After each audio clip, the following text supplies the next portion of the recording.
네, 여러분 안녕하세요. 노화장TV입니다. 오늘은 좀 좋은 영상을 보여드리고자 제가 이번에 여름휴가를 온 곳에서 뷰를 보여드리면서 영상을 찍고 있습니다. 자, 이번 영상은 사실 이제 기본기로 다시 돌아가자고 준비를 하는 영상입니다. 즉 그 말은 뭐냐면 건설회사라고 하는 것이 과연 어떤 식으로 수주를 이루어내고 그리고 수익을 남기는지에 대한 부분, 사실 원초적인 부분에 대해서 다시 한번 얘기를 해보는 시간을 가지고자 합니다. 건설회사라는 것은 기본적으로 수주 산업입니다. 수주 산업이라는 것은 발주처가 존재를 하고, 그리고 발주처가 주는 공사, 입찰을 던지는 공사에 입찰을 참여를 해서 우리가 수주를 하고 난 뒤에 그 프로젝트를 성공적으로 수행을 해서 돈을 남기는 것이 최종 목적입니다. 사실 뭐 수주만 한다고 해서 끝나는 것은 아닙니다.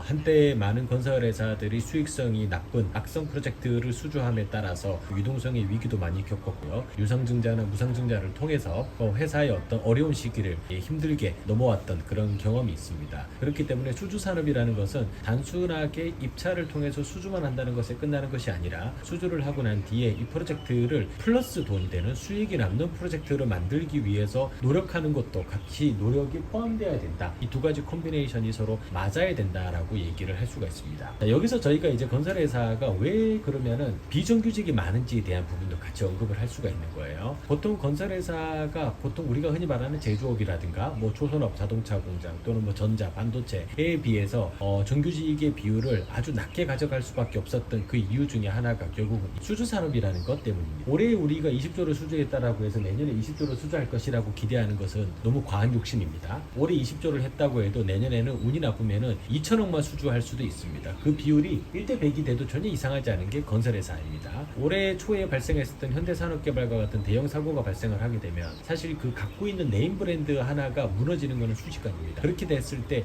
건설회사가 가지고 가는 어떤 리스크, 즉 뭡니까? 20조에 해당하는 프로젝트를 수행할 수 있는 인원을 보유하고 그 인원들에게 연봉을 지급해주는 걸로 조직을 꾸리고 있는 상황에서 만약에 2조도 안 되는 금액을 수주를 했다. 그러면은 그 남는 인원에 대한 부분만큼은 그 회사가 가지고 가는 판관비에 대한 리스크입니다. 그렇기 때문에 수주산업에 의존하는 건설회사가 정규직의 비율을 절대 50% 이상을 유지하는 것은 불가능하다라고 얘기를 할 수가 있습니다. 사실 뭐 노동부라든가 기타 국가기관에서 건설회사 너네는 왜 이렇게 비정규직의 비율이 높으냐라고 많은 컴플레인을 하고 거기에 대해서 많은 페널티, 벌금, 과징금 등을 부여하고 있습니다. 하지만 그럼에도 불구하고 이것이 그렇게 급진적으로 뭔가 변화를 이루어내지 못하는 단 하나의 이유는 결국 건설회사가 수주산업이기 때문이다 라고 얘기를 할 수가 있을 것 같습니다. 다시 그러면 수익구조에 대해서 돌아와서, 건설회사는 수주산업에만 의존해서 공사를 진행해왔던 지난 한 15년, 20년 동안의 삶이 너무 고달팠죠. 내년에 가지고 어떤 식으로 공사가 진행될지, 어떤 수주권이 나올지에 대한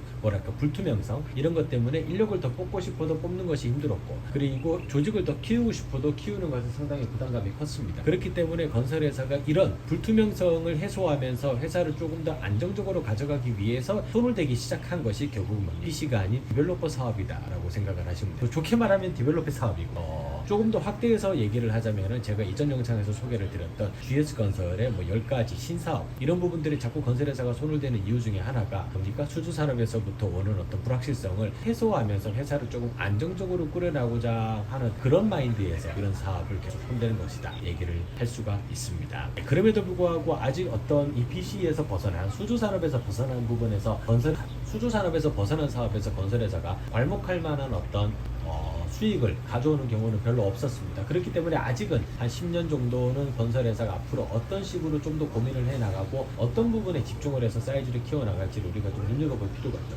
최근 같은 경우에는 ESG와 관련해서 CCU 산업, 해븐 캡처링 유닛과 같은 탄소와 관련된 그런 부분에 또 신기술을 적용을 해가지고 새로운 신사업을 진행하는 것도 있습니다. 하지만 결국은 CCU도 결국은 수주산업입니다. 이것조차도 기존의 석탄화력발전소라든가 복합화력발전소에서 이루어지는 추가 공사에 대해 500억짜리, 600억짜리 수주를 해야만 이루어지는 부분이기 때문에, 사실상 건설회사가 신사업이라고 하는 것 중에서 수주산업의 어떤 틀을 벗어난 새로운 프레임의 어떤 사업을 진행하려고 하는 노력이 더 중요하다라고 얘기를 할 수. 오늘은 건설회사가 수익구조를 만드는 것, 그리고 지난 15년, 20년 동안 해왔던 길과 앞으로 나아가고자 하는 방향에 대해서 아주 짧게 5분 정도의 시간으로 설명을 드렸습니다. 있습니다. 아마 건설회사에 지원을 하시는 분들도 향후 회사에 입사하시고 난 이후에도 제가 방금 설명을 드렸던 이런 부분에 대해서 회사 내에서도 많이 고민을 하고, 그리고 아마도 이제 각 사업본부에서 기획 업무를 맡게 되시는 분들은 제가 방금 설명드렸던 이런 부분들이 향후 본인들의 업무가 될 가능성도 큽니다. 그래서 이런 부분에 대해서 입사 전부터 조금 고민을 해볼 수 있는 그런 여유를 가지고 취업 준비를 하시는 것도